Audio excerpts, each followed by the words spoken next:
Muito bem, prezados amigos e irmãos, prezada família do nosso Senhor Jesus Cristo, é um privilégio estarmos de volta mais uma vez com uma outra proposta, uma nova proposta de estudos do nosso guia de estudos bíblicos.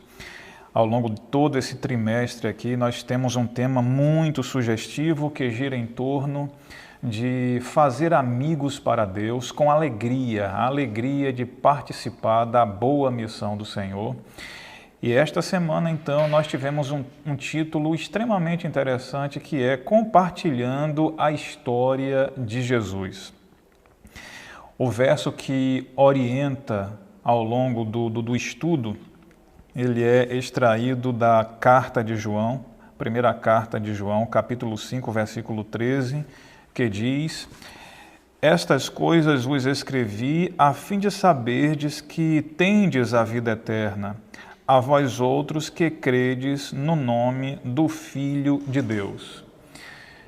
E como dito, essa é uma lição interessante, pois trabalha desse tema que também é muito significativo, compartilhando a história de Jesus Cristo, falando da história de Jesus Cristo como um dos veículos indispensáveis para alcançar amigos para o reino de Deus.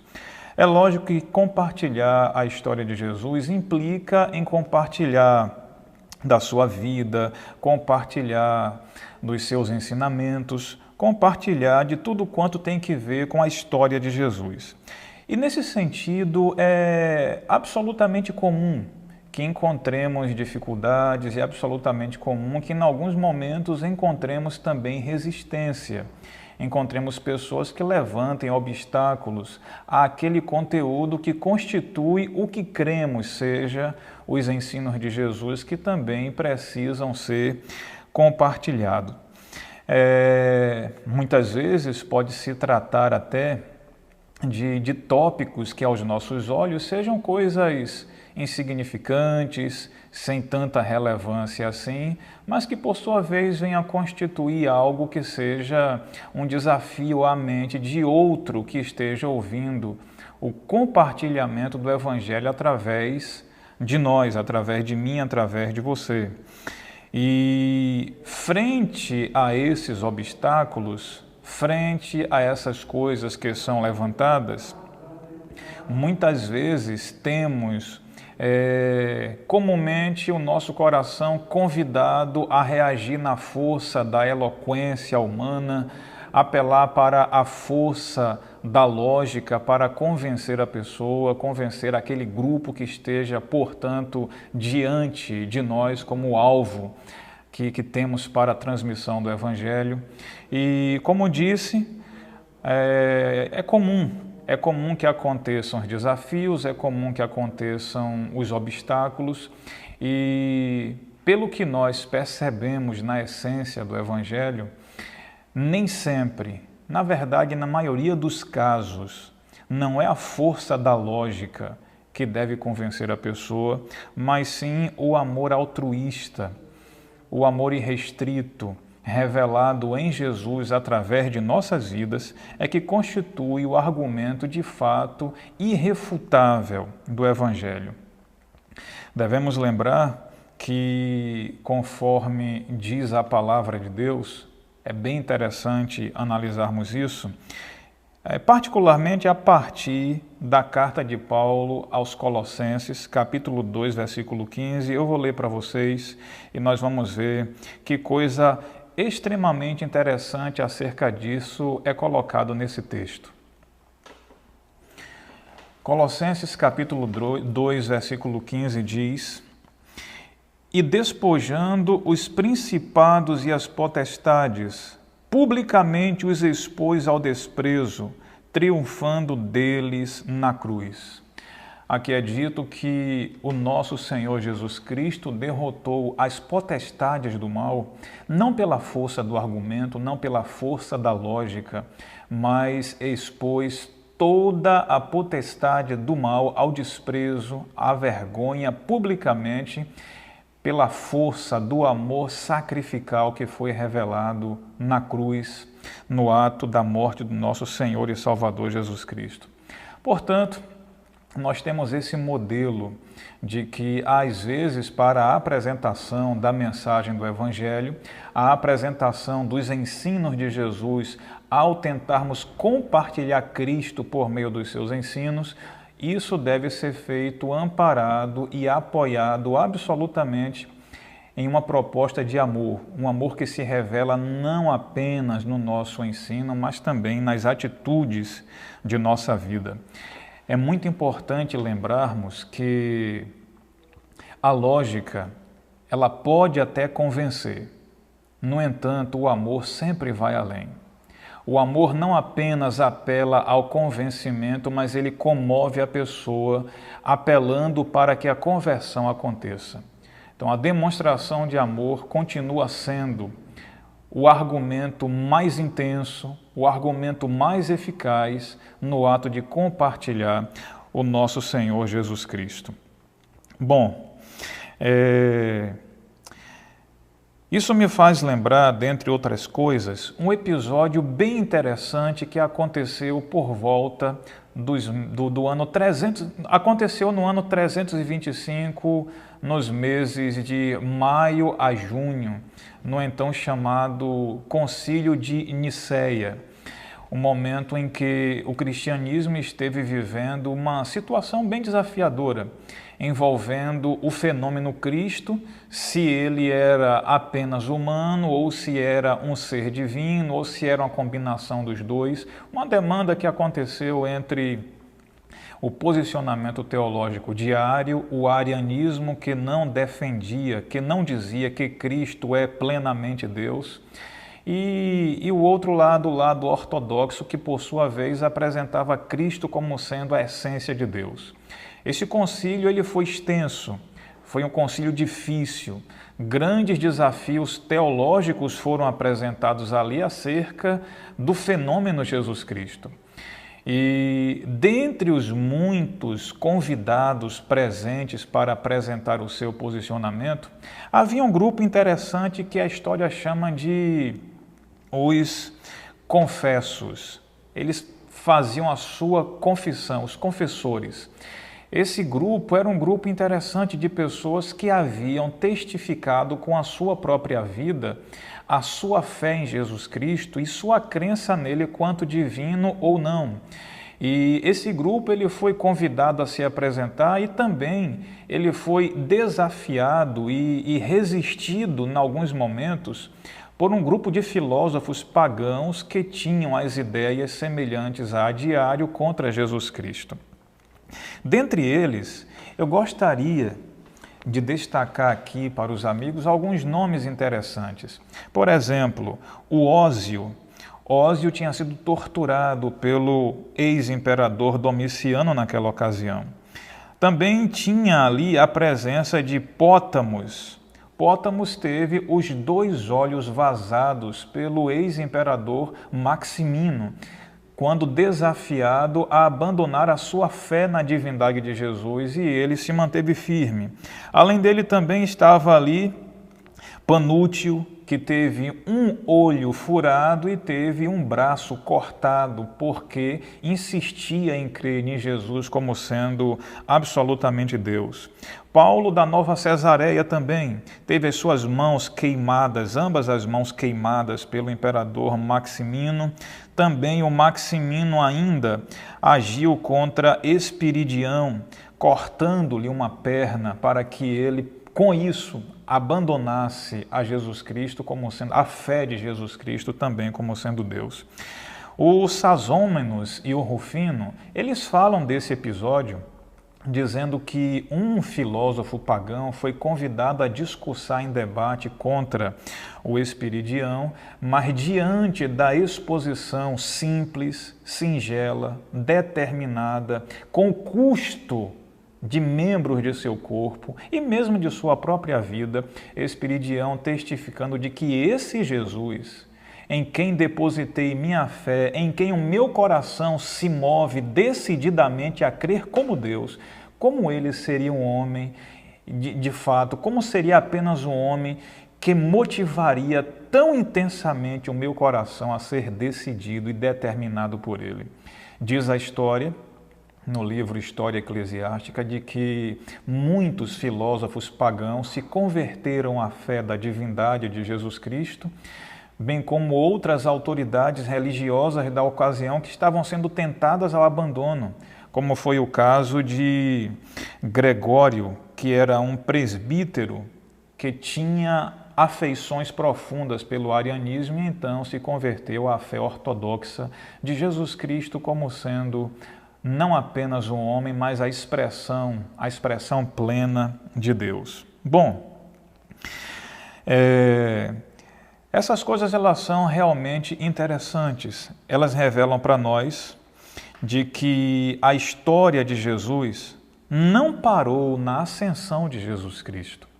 A história de Jesus Cristo deve ser compartilhada e ela acontece também através da nossa história. A nossa história deve ser o veículo através de que, através do que a história de Jesus continua acontecendo para as pessoas que vivem à nossa volta, as pessoas que estão em torno de nós. Isso é como que ecoar a voz do apóstolo Paulo quando dizia que carregava nele mesmo, no corpo dele, as marcas de Cristo. A história de Cristo continuava a partir da história do apóstolo Paulo, através da história desses homens que aqui mencionei e de tantos outros que não caberia o tempo a menção de todos eles aqui. Jesus era para essas pessoas, como deve ser para nós, o fundamento de nossa vida. A base que move não apenas a nossa voz, mas a base que faz nascer as ações e reações de nossa vida. Aquilo que nos leva a praticar atos de amor e de bondade que, por sua vez, são irrefutáveis para a fé cristã. É como nós encontramos na carta também de Efésios, capítulos 2, versículos 1 a 10. Nós temos ali a descrição do que Jesus Cristo provoca, no que acontece em nossa vida quando o contato com Jesus é real, quando o relacionamento com Ele é vívido. Antes éramos filhos da ira, destinados à morte, destituídos de uma boa conduta, de uma conduta moral não apenas desejável, mas digna de ser seguida. O apóstolo Paulo, nesse mesmo prisma, ele diz, de tanto estar perto de Jesus, de tanto compartilhar o companheirismo com Jesus, ele chegou a dizer, sejam meus imitadores, como também sou de Jesus Cristo. E em Efésios capítulo 2, versículos 1 a 10, até o versículo 3, ele mostra como era a nossa vida anterior a ter o acesso ao conhecimento da vida em Jesus. E dos versículos 4 a 10, ele mostra o que acontece agora quando Jesus Cristo passa a ser de fato a fundamentação de nossa vida. Ele diz que tudo ganha uma nova direção. Ele diz que nós passamos da morte para a vida, da escuridão para a luz, da ausência de coisas virtuosas para a plenitude de Cristo em nossa vida. E o interessante é que ele diz que pela graça nós somos salvos por meio da fé. Isso não vem de nós, mas é um dom dado por Deus. E no versículo seguinte ele diz que não é por obras para que ninguém se glorie, mesmo porque as boas obras já foram preparadas por Deus de antemão para que vivamos nessas boas obras. Existe sempre um equilíbrio muito saudável entre ser salvo pela graça e revelar, deixar claro que essa salvação opera através de nossas obras. A salvação jamais contribuiu para a salvação de ninguém. As boas obras jamais contribuíram para uma pessoa atingir, alcançar a graça da salvação. A única boa obra que de fato constitui a base para a nossa salvação foi a obra redentora, desde o primeiro instante de vida encarnada até o último suspiro dessa vida encarnada dada por Jesus Cristo na cruz do Calvário. É essa obediência que nos salva. A nossa obediência ela na verdade é a expressão dessa fé, a expressão dessa salvação que existe e é operante em nós. A salvação, ela se recusa a não se deixar revelar. Ela se recusa o silêncio. A salvação, quando acontece em nossa vida, quando ela é real em nossa vida, ela grita através de nossas atitudes, através de nossas ações, glorificando ao Pai que está nos céus. 2 Coríntios, capítulo 5, versículo 17, é impressionante quanto a isso. Lá o apóstolo Paulo diz que todo aquele que está em Cristo, todo aquele que tem as suas bases alicerçadas em Jesus Cristo é nova criação, é nova criatura. Para ele, as coisas antigas passaram e tudo agora se faz novo. Tudo agora passa a ser novo, diz o apóstolo Paulo. E o interessante é que a ideia de uma nova criação é a mesma nova criação que há de acontecer quando Jesus Cristo voltar aqui, vier aqui segunda vez para o estabelecimento territorial do reino de Deus. O poder que será manifesto ali para fazer desse planeta caído de trevas e pecado, fazer dele uma vitrine de perfeita beleza e perfeita ausência de mal. O que vai acontecer por ocasião da segunda vinda de Jesus Cristo, a manifestação da nova criação, isso já é antecipado hoje na vida daquele que tem Jesus Cristo como a fundamentação de sua vida. O poder que vai provocar a nova criação do mundo por ocasião da manifestação de Cristo em sua segunda vinda é o poder que hoje deseja fazer de mim e de você uma nova criação, uma nova criatura, e isso evidentemente se expressa e deve se expressar mesmo na nossa conduta de vida diária. As obras, elas sempre evidenciaram uma salvação que insiste em se manifestar através de nossa vida. E a pergunta é então, como é que se produz essas boas obras? Como é que elas acontecem? Evidentemente, elas acontecem pela contemplação de Jesus Cristo, pela perseverança em fixar os nossos olhos nele.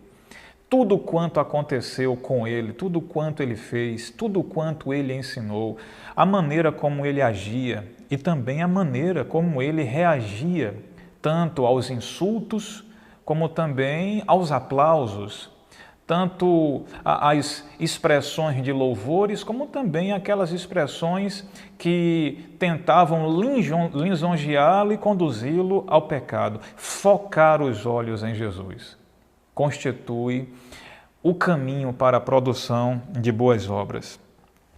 E nós percebemos que isso aconteceu com aqueles que eram filhos do trovão. João e Tiago, numa certa ocasião, eles queriam que Jesus fosse recebido numa aldeia samaritana, e como Jesus Cristo estava manifestando que passaria dali para ir para Jerusalém, os samaritanos eles não ficaram felizes com isso e não quiseram receber Jesus. Diante disso, o Tiago e o João, filhos do trovão, ofereceram a Jesus uma proposta: Senhor, se tu quiseres, nós vamos clamar agora para que desça fogo do céu e consuma toda essa aldeia, toda essa população. Evidentemente, Jesus recusou a proposta, dizendo que ele não é desse tipo de espírito. Mas a beleza que se nota a partir desse episódio é que o João aí, categorizado como filho do trovão, que é uma maneira bíblica de dizer que ele tem as características naturais do trovão. Ele partilha do que é comum ao trovão, a impetuosidade, a explosão, a falta de controle. Esse mesmo João, por fitar os seus olhos em Jesus, por permanecer com a sua mente em Jesus, esse João, ele se tornou mais adiante intitulado como o discípulo do amor, o discípulo a quem Jesus amava. João foi alguém que expressou tanto o amor de Deus, que ele mesmo usa esse termo diversas vezes, dezenas de vezes, em uma carta pequena, das suas pequenas cartas lá no finalzinho da Bíblia, falando muito do amor, falando muito de Jesus, e ele de fato foi uma expressão viva do que Deus realmente pode fazer na vida daquele que descansa os seus olhos, que permanece com os seus olhos fitos em Jesus Cristo. É impossível não ser transformado enquanto olha-se para Jesus. É impossível não experimentar uma nova vida quando se olha para Jesus. Isso é o que está escrito em outro lugar na Bíblia. No livro de Isaías é dito: olhai para mim e sereis salvos todos os confins da terra. Essa salvação liberta, essa salvação redime, essa salvação recupera em nós aquilo que de fato deve ser a expressão de nossa vida, que deve ser a perseguição de nossa vida, que é a natureza de Deus, a natureza de Jesus Cristo em nós.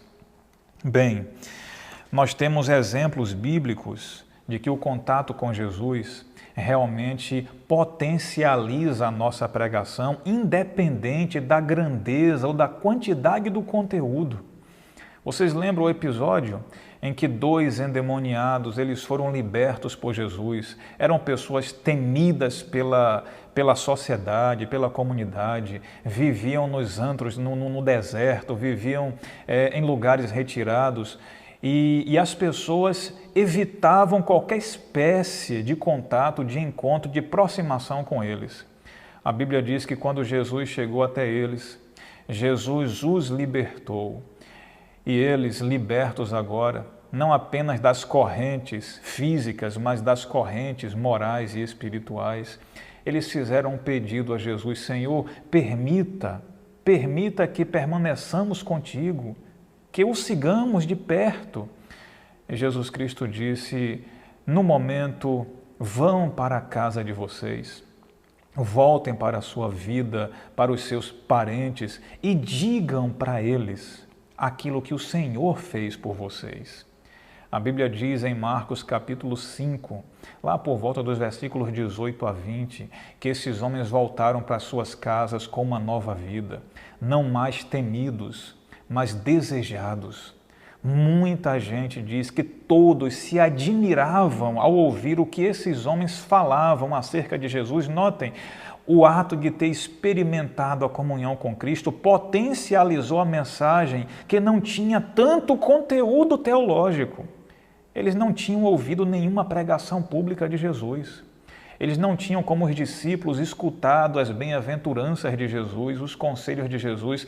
Eles tiveram um contato curto, de curto tempo, mas diz a Bíblia que eles introduziram o ambiente para 10 cidades, a região de Decápolis, um ponto da Galileia com 10 lugares onde Jesus posteriormente apareceria pregando a palavra de Deus. A experiência com Jesus, o contato com Jesus potencializa o conteúdo de nossas apresentações. Não se preocupe de não saber, a preocupação de não ter muito para apresentar, não se preocupe. Potencialize tudo quanto você vai apresentar com contato íntimo com Jesus. Você será um grande pregador do Evangelho, uma grande pregadora do Evangelho.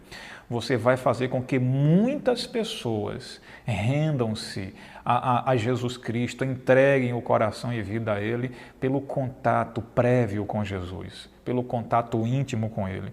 É lógico que às vezes você vai ter uma resistência. É lógico que às vezes seremos desafiados. E muitas vezes temos que entender que a comunicação do Evangelho, ela tem que ser plena. E para ela ser plena, a nossa aceitação também tem que ser plena. Lembremos-nos de que Jesus disse que todo aquele que deseja ser discípulo dele tem que tomar a cruz e seguir Jesus Cristo. Tem que tomar a cruz e segui-lo. E, evidentemente, isso requer sacrifícios. Isso requer sofrimento também.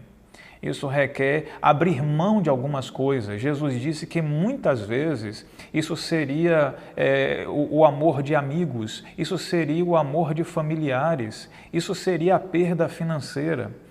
E é lógico, amigos, Se Jesus deu tudo por nós, Ele espera que também abramos mão de tudo por Ele. O Evangelho exige tudo de nós. Compartilhar a história de Jesus plenamente só acontece quando plenamente nos rendemos a Ele. Não esqueça de uma coisa: Satanás é especialista em dizer para você e para mim insistentemente quanto custa servir a Cristo. Quanto custa pregar o Evangelho? Você vai perder os prazeres do mundo, você vai perder muitas vezes oportunidades financeiras, vai perder o emprego, você vai ser abandonado por sua família. Ele insiste em dizer isso. Quanto custa servir a Cristo? Mas o que ele nunca diz é quanto custa não servir a Jesus Cristo. Sabe quanto custa não servir? É perder o privilégio da vida eterna. É perder o privilégio de viver a vida que é igual, que é semelhante à vida de Deus. É perder a longevidade de Jesus Cristo. É perder os tesouros que é de Jesus e Ele escolhe compartilhar comigo e com você. Lembre-se sempre disso. Quando abrimos mão do nosso tudo, é como se estivéssemos dando um grãozinho de areia para receber a maior de todas as mansões.